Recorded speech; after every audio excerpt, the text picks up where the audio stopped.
Back live tonight here on In Focus, and thanks for staying on. Minister in the Presidency for Women, Youth and People Living with Disabilities, Dr. Nkosazana Dlamini-Zuma, has officially unveiled this year's Youth Month celebrations.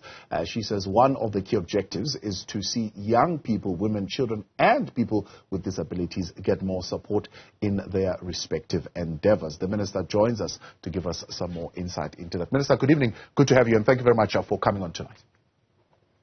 Good evening. Thank you very much for having me.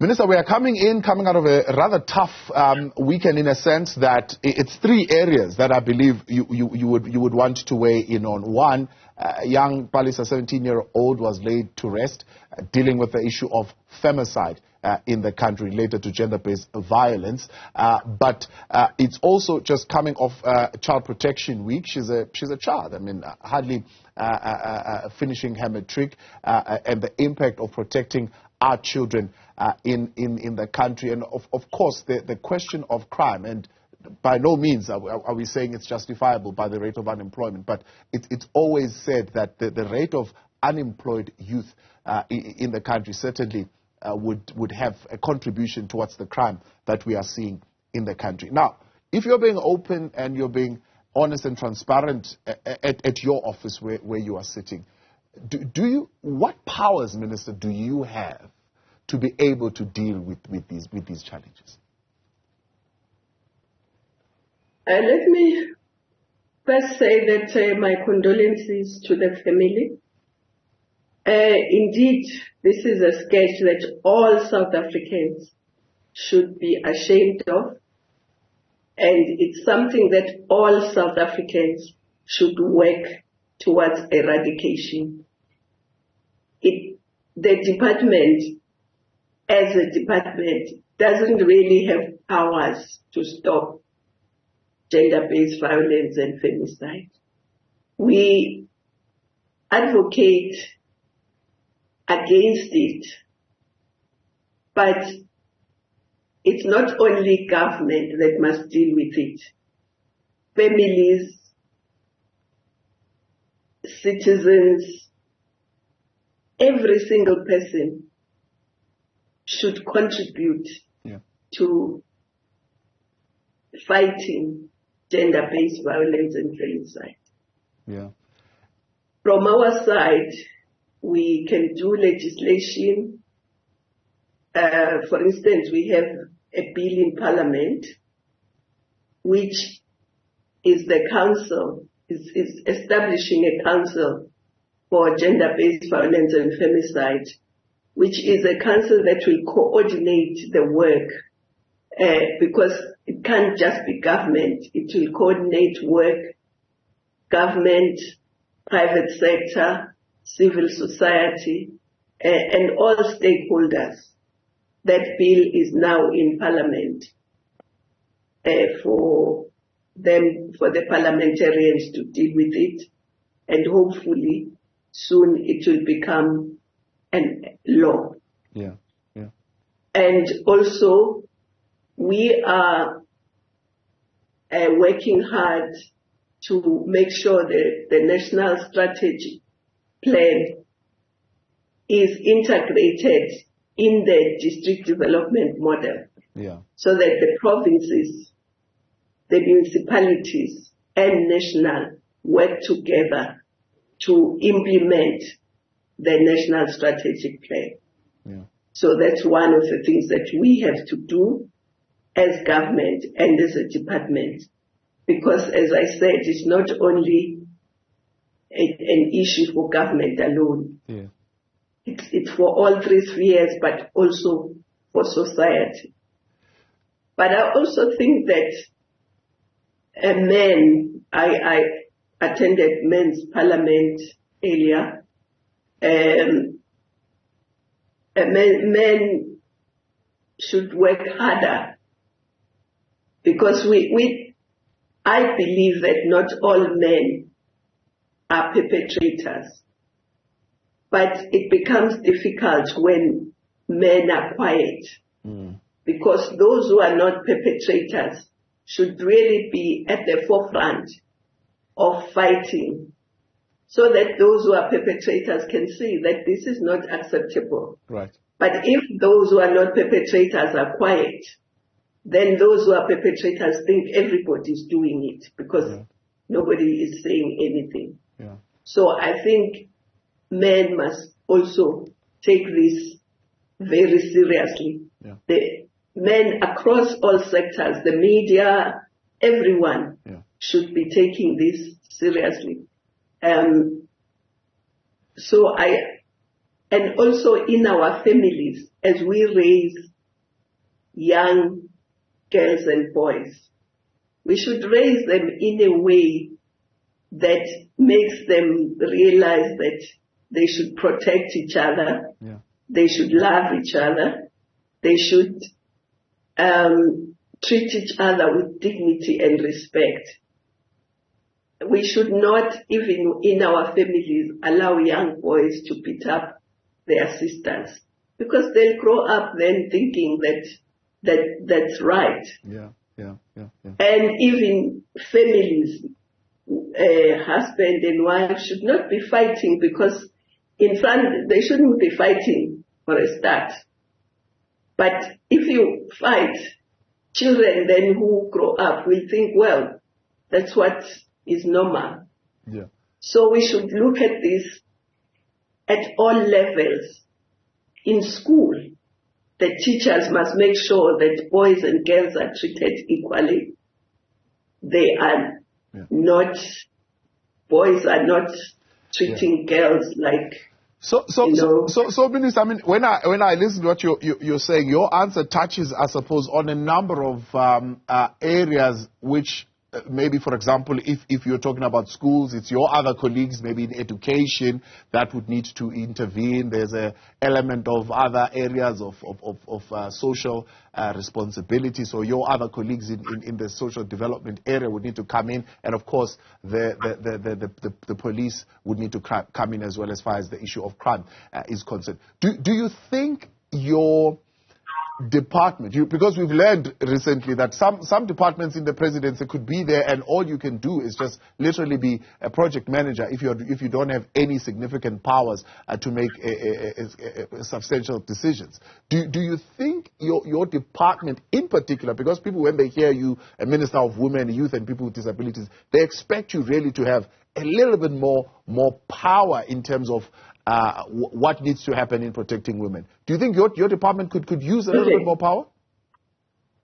Yes, let me just say, first of all, as a department, we're supposed to be an advocacy department, advocating what should be done by others in the government and in society. And that is reflected in our budget, for instance. You won't believe when I tell you what our budget is. But maybe I won't go there. No, please do. Please go. In fact, I was going to ask you, because one of the things that is coming up is that the budgets in the presidency are not, of course, accounting to any portfolio committee. So we don't really know whether you do have a budget to do any of the things that we are expecting you to do. Well, I do have a portfolio committee that I account to.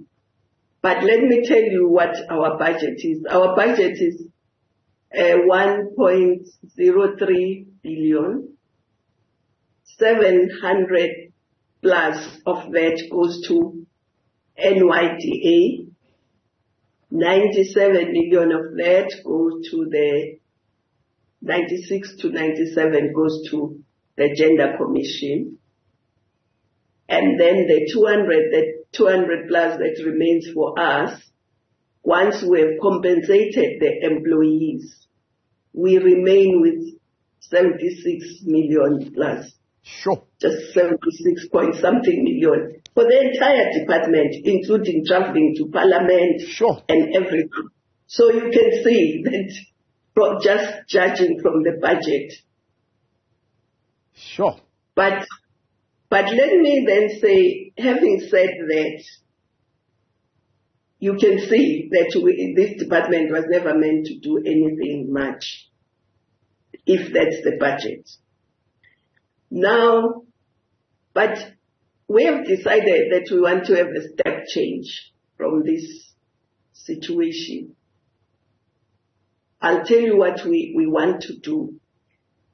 Minister, can I take a break and then I come because I want to give you enough time. So let me take a break, pay the bills and come back so that you can break it down for me with what you have, what you're planning to do and how you plan to change the situation. The Minister just revealing just the extent of the limitations in the budget. Maybe you want to weigh in on that conversation on 072-110-5584. Minister in the Presidency for Women, Youth and Persons with Disabilities, Dr. Nkosazana Dlamini-Zuma. Staying with us. We'll continue in a moment. Minister, I mean... let me just be precise. Let me be precise about the budget. Yeah. My budget is 1.03644 billion, but I transfer 733,114,000 to NYDA. I transfer 94,140,000 to Commission for Gender Equality, and then I remain with 204,190,000, and I compensate employees for 126,871,000. I remain with exactly 76,498,000 to do everything. It seems so that the bulk of the money goes to NYDA, which is supposed to be focusing on youth development. How much oversight do you have on that budget that it does what it is required to do in developing youth? I mean, even that budget, one would look at it and say it's probably not even enough, considering that at least 40% unemployment in the country, and a large part of that is actually young people. Okay, remember that the NYDA has a board that decides on NYDA activities. So our oversight is in terms of reporting to Parliament, because they can't report directly to Parliament themselves. But their board, the CEO reports to the board. So we don't decide what NYDA should do. We can try and persuade them, but we can't lay the law and say you are going to use the money this way. No. So the expectation then is that you, out of your own department with 76 million rands left, you still also need to come up with your own youth programs. How do you do that? Well, let me say that what I'm trying to do to change this situation, I can't change the budget right now because the budget has been adopted before I could do anything. One of the things that we really want to do is to have the youth that is unemployed and that do not have skills skilled. Because even when jobs come up, if you don't have a skill, you are unemployable. So we've discussed with the President as the Commander-in-Chief of the Defense Force that we must get the Defense Force, because the Defense Force has all the skills you can think of, to contribute to the skills revolution, to the training of young people. But of course the Defense Force is going to need money. We're hoping that we can get some of the money from the SETAs to assist the Defense Force to do that. Yeah. Because if we don't skill young people, even if jobs come, we will employ welders. Yes. We will get welders from outside the country, which is something that has been happening, that shouldn't happen. Yeah. So that's one thing that we want to do this year too. Yeah. We're in discussion now with the Defense Force. The President said we must discuss with the Minister. Right. Now our teams are discussing on that. That's exactly. Can I just come in there, Minister, and say, is that not one of the areas where, for example, if you have a Minister of Electricity, he's got power to decide where we procure the energy. Is that not something that your department could benefit from, where you have power to make such a decision, to say, well, SETAs, take this amount of money, put it here in this in the development of these young people? Because right now you're saying you are hoping, which in a sense means you hope to persuade them, but you don't really have powers to get them to give you that money. I don't have the powers because the CTAs fall under the Minister of Higher Education. So I don't have the powers, but I do hope that they will come on board. After we will have a discussion. I don't think they will not support it, but I do not have direct powers to do that. The second thing that we want to do, in the rural areas, young people are idle, they're not working, but there is land. It may not be sufficient, but almost every person in the rural areas have a bit of land, a garden or a field. Yeah. There are lots of fields that are lying fallow. So we are developing a program now of integrated livestock and crop production. Yeah. So we want to train young people in the rural areas. Okay. So we want to work with the universities that have faculties of agriculture. We want to work with FET colleges that do agriculture and other NPOs and other people who are in that space. Right. So that we train them so that they can go in their villages, either poultry or goats or crops. Yeah. But what we want to say to them, if they are, let's say they are producing spinach, I'm just making an example, they should all do that so that they can then access the market. Yeah. They can have the economies of scale. That's right. Yes. Yeah. So in a village, we say, okay, if you want, you choose what you want to produce, and agriculture must help them with the soil, what is best. And then you have all of them producing that so that they can then access the market. Yeah. Yeah.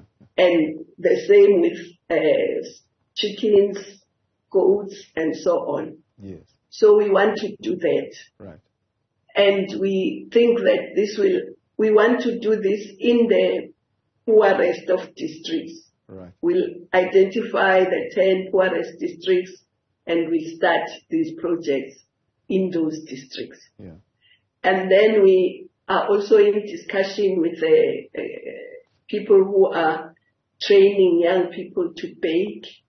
So we are going to start with 3 municipalities, training 100 kids there, young people there to bake. And so we are going to do that in some of those districts.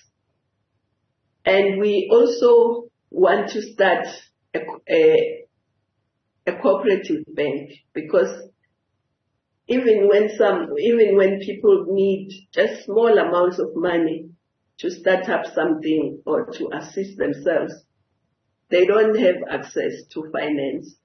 So we want to start this cooperative bank, because once a cooperative bank is owned by those who are in the bank, who start the bank, who contribute to the bank, they make the rules, they make the constitution, and they then can begin to help one another.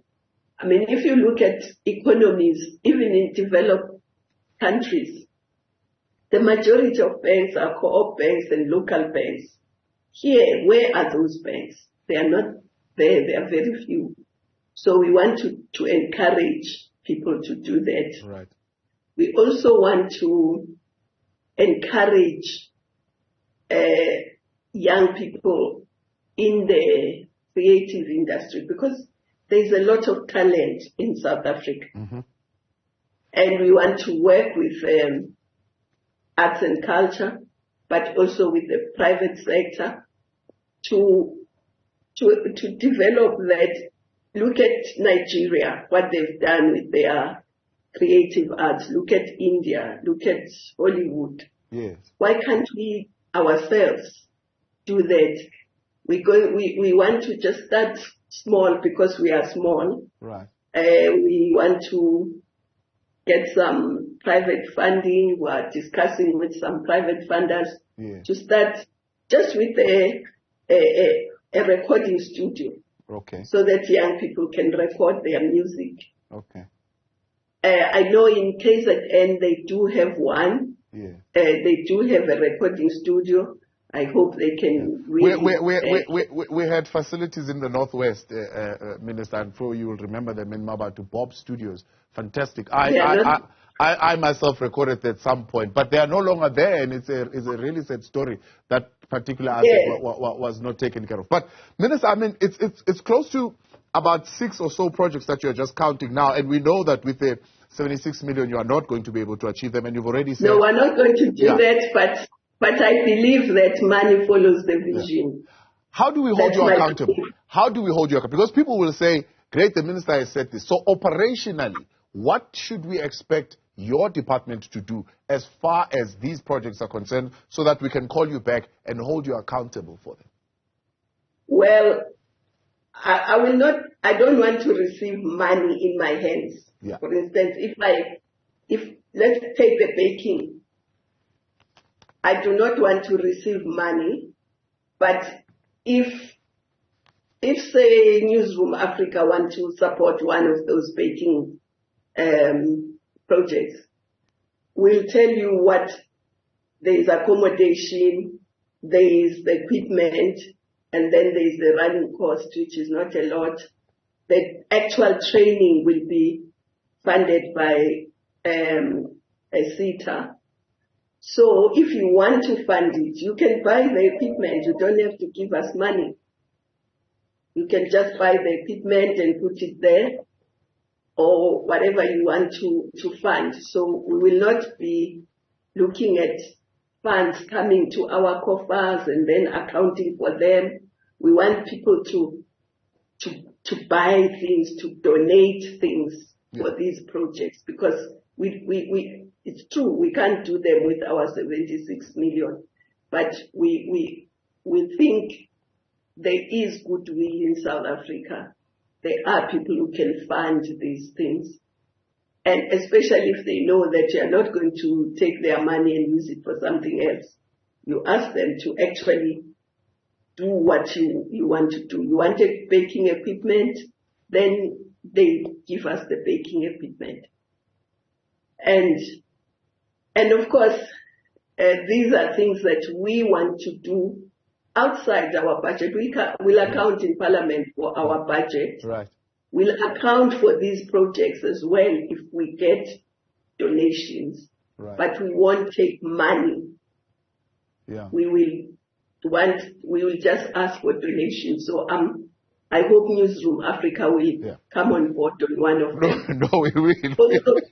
Minister, finally, because I'm out of time, talk to me about the 40 No. The 40 under 40 South African Awards. What is that about?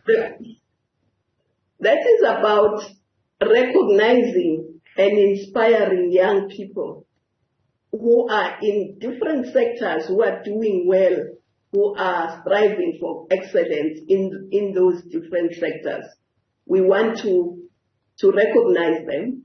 Whilst recognizing them, we also want to inspire those who are not yet to be inspired to do the same. Yeah. So it's a program that already exists on the continent. There is 40 under 40 Africa. It was hosted here in South Africa earlier in the year. Right.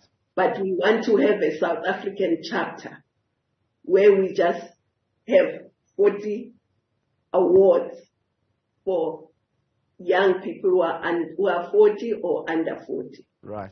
Who are excelling in their areas. It doesn't matter which area. It could be banking, it could be farming, it could be ICT, it could be anything, media, it's different sectors. We want to encourage them and recognize those who are doing well and inspire those who are upcoming. Yeah. Minister, we appreciate your time. Thanks so much for coming on and for sharing this broad vision for us, and we hope to catch up with you again as it takes off. And certainly the leaders of Newzroom Afrika are listening and thinking about which role they could play in supporting some of the work that you're doing. Also, yeah, they can find a recording studio or something. It's up to them. But, yeah. Much appreciated. Thank you so much. Thanks for coming on. That is the Minister in the Presidency for Women, Youth and Persons with Disabilities, Dr. Nkosazana Dlamini-Zuma.